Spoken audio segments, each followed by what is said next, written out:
तो दोस्तों आज हम फिर से आपके लिए लेकर आए हैं देश दुनिया की तमाम ताजा बड़ी खबरें। सबसे पहली बड़ी खबर में आपको बताएंगे दोस्तों कि हिजबुल्लाह से तनाव के बीच सऊदी अरब से इजराइल को लगा बड़ा झटका। सऊदी अरब ने इजराइल के खिलाफ किया ऐलान, बोले जब तक स्वतंत्र फिलिस्तीन देश नहीं बन जाता तब तक इजराइल से नहीं रखेंगे किसी तरीके के संबंध। इजराइल को सऊदी अरब से बड़ा झटका। मिल्कीपुर विधानसभा सीट जीतने के लिए योगी आदित्यनाथ ने बाबरी मस्जिद का लिया सहारा, बोले अखिलेश यादव के लिए बाबरी मस्जिद थी प्यारी, हमने तोड़वा दी।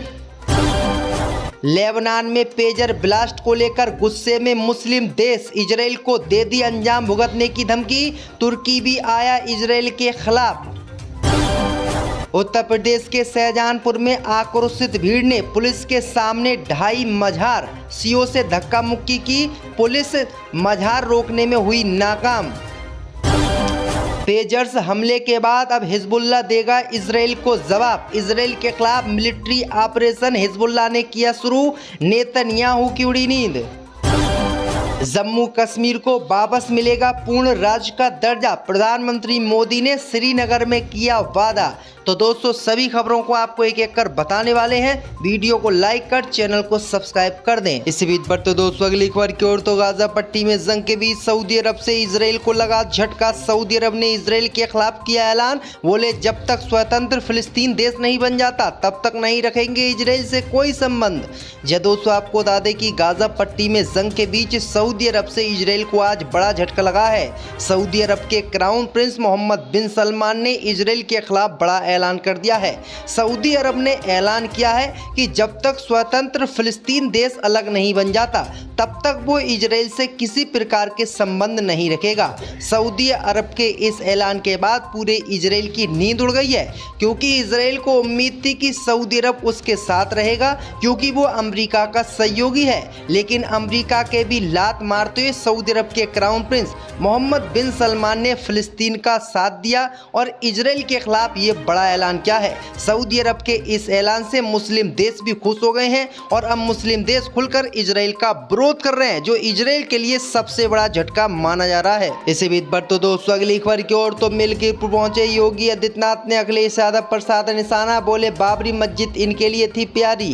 दोस्तों आपको बता दें कि अयोध्या लोकसभा सीट हारने के बाद बौखलाई भाजपा अब मिल्कीपुर विधानसभा सीट जीतना चाहती है और मिल्कीपुर विधानसभा सीट जीतने के लिए अब बाबरी मस्जिद तोड़ने का सहारा योगी सरकार ले रही है।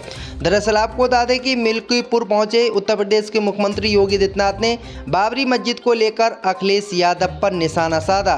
उन्होंने बाबरी मस्जिद का जिक्र करते हुए कहा कि अखिलेश यादव को बाबरी मस्जिद प्यारी थी, इनको राम मंदिर प्यारा नहीं था, लेकिन हमको राम मंदिर प्यारा था और बाबरी मस्जिद प्यारी नहीं थी, इसलिए हमने बाबरी मस्जिद को तोड़वाकर वहां पर राम मंदिर बनवा दिया और पूरे देश में हिंदुत्व की साख रखी। वहीं आपको बता दें कि मिल्कीपुर विधानसभा सीट को बीजेपी जीतना चाहती है और इसीलिए वो मंदिर मस्जिद विवाद को लेकर बयानबाजी कर रही है। इसी बीच पर तो दोस्तों अगली खबर की ओर, तो लेबनान में पेजर ब्लास्ट को लेकर गुस्से में मुस्लिम देश, इजराइल को दे दी खुली धमकी। दोस्तों आपको बता दें कि लेबनान में बीते 2 दिनों से सीरियल ब्लास्ट हो रहे हैं। पहले दिन मंगलवार देर दोपहर को 5000 पेजर में ब्लास्ट हुआ, तो दूसरे दिन बाकी टॉकी और सोलर सिस्टम पैनलों में धमाके हुए।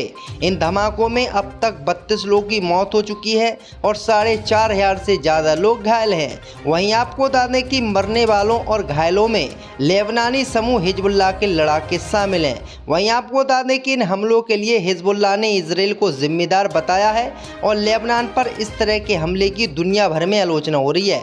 मुस्लिम देशों की तरफ से भी इन हमलों को लेकर तीखी प्रतिक्रिया देखने को मिली है और मुस्लिम देशों ने भी इसका विरोध किया है। मुस्लिम बहुल देश तुर्की ने लेबनान में हुए ब्लास्ट की कड़ी निंदा की है और इजराइल के खिलाफ बड़ा ऐलान किया है। बुधवार को तुर्की के राष्ट्रपति रजब तैयब एर्दोगान ने धमाकों पर दुख जताया और कहा कि क्षेत्र में संघर्ष को बढ़ाने के लिए इजराइल की कोशिश बिल्कुल गलत है और खतरनाक है।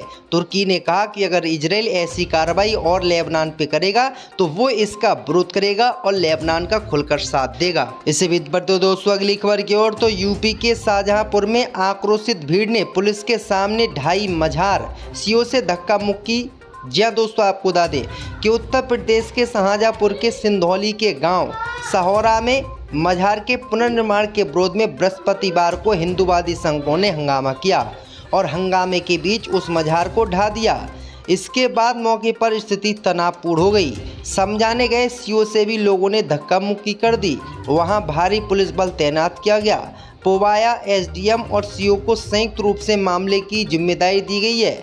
दरअसल आपको बता दें कि हिंदूवादी संगठनों ने इस मजार को हिंदुओं का मंदिर बताया और इस पर जबरदस्ती कब्जा करने की कोशिश की, लेकिन ये मुस्लिम समुदाय का मजार था और यहाँ पर पुलिस भी कुछ नहीं कर पाई और पुलिस के सामने ही हिंदुओं की भीड़ ने इस मजार को ध्वस्त कर दिया। इससे भी बढ़ते दोस्तों अगली खबर की ओर तो जम्मू कश्मीर को वापस मिलेगा पूर्ण राज्य का दर्जा, प्रधानमंत्री मोदी ने श्रीनगर में किया वादा। दोस्तों आपको बता दें कि जम्मू कश्मीर में विधानसभा चुनाव 2024 के लिए पहले चरण में 24 सीटों पर वोटिंग संपन्न हो चुकी है। इन सीटों पर करीब 59% मतदान हुआ, जो पिछले 7 चुनावों में सर्वाधिक मतदान है। अब सभी राजनीतिक दल दूसरे चरण की तैयारियों में लग गए हैं। इसी क्रम में गुरुवार को प्रधानमंत्री मोदी जम्मू कश्मीर के श्रीनगर पहुंचे और यहां उन्होंने प्रत्याशियों के लिए वोट मांगे।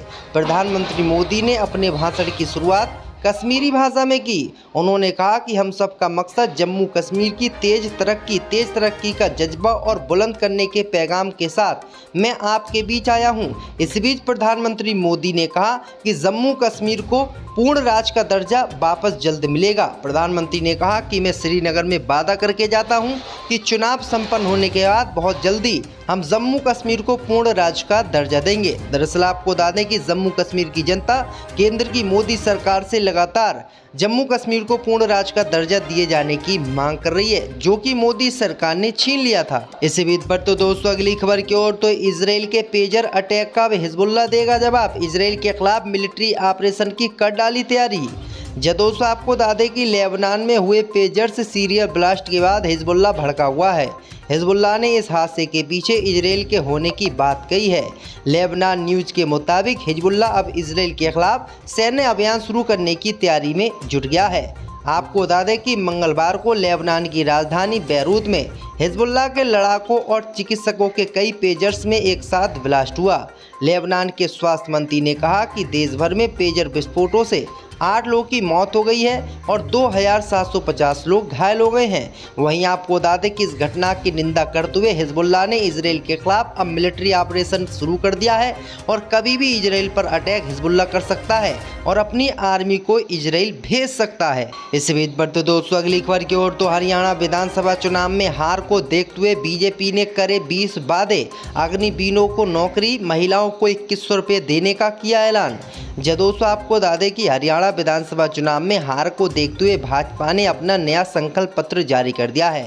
भाजपा ने अपने घोषणा पत्र को संकल्प पत्र नाम दिया है और इसमें बड़ी बड़ी घोषणाएं की हैं। भाजपा ने ऐलान किया है कि हमारी सरकार हरियाणा में बनेगी तो सभी महिलाओं को लाड़ो लक्ष्मी योजना के तहत हर महीने 2100 रुपये दिए जाएंगे। पूरे प्रदेश में 10 औद्योगिक शहरों का निर्माण किया जाएगा।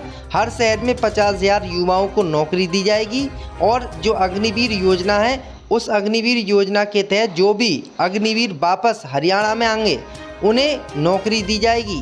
वहीं आपको बता दें कि हरियाणा की बीजेपी सरकार ने ये बड़े ऐलान किए। अब देखना ये होगा कि बीजेपी यहाँ पर चुनाव भी जीत पाती है या फिर नहीं। इससे भी बढ़ते दोस्तों अगली खबर की ओर तो लेबनान में पेजर ब्लास्ट को लेकर गुस्से में मुस्लिम देश इजराइल को दे दी खुली धमकी। दोस्तों आपको बता दें कि लेबनान में बीते 2 दिनों से सीरियल ब्लास्ट हो रहे हैं। पहले दिन मंगलवार देर दोपहर को 5000 पेजर में ब्लास्ट हुआ तो दूसरे दिन बाकी टॉकी और सोलर सिस्टम पैनलों में धमाके हुए। इन धमाकों में अब तक 32 लोगों की मौत हो चुकी है और 4500 से ज़्यादा लोग घायल हैं। वहीं आपको बता दें कि मरने वालों और घायलों में लेबनानी समूह हिजबुल्लाह के लड़ाके शामिल हैं। वहीं आपको बता दें कि इन हमलों के लिए हिजबुल्लाह ने इजराइल को जिम्मेदार बताया है और लेबनान पर इस तरह के हमले की दुनिया भर में आलोचना हो रही है। मुस्लिम देशों की तरफ से भी इन हमलों को लेकर तीखी प्रतिक्रिया देखने को मिली है और मुस्लिम देशों ने भी इसका विरोध किया है। मुस्लिम बहुल देश तुर्की ने लेबनान में हुए ब्लास्ट की कड़ी निंदा की है और इजराइल के खिलाफ बड़ा ऐलान किया है। बुधवार को तुर्की के राष्ट्रपति तैयब एर्दोगान ने धमाकों पर दुख जताया और कहा कि क्षेत्र में संघर्ष को बढ़ाने के लिए इजराइल की कोशिश बिल्कुल गलत है और खतरनाक है। तुर्की ने कहा कि अगर इजराइल ऐसी कार्रवाई और लेबनान पे करेगा तो वो इसका विरोध करेगा और लेबनान का खुलकर साथ देगा।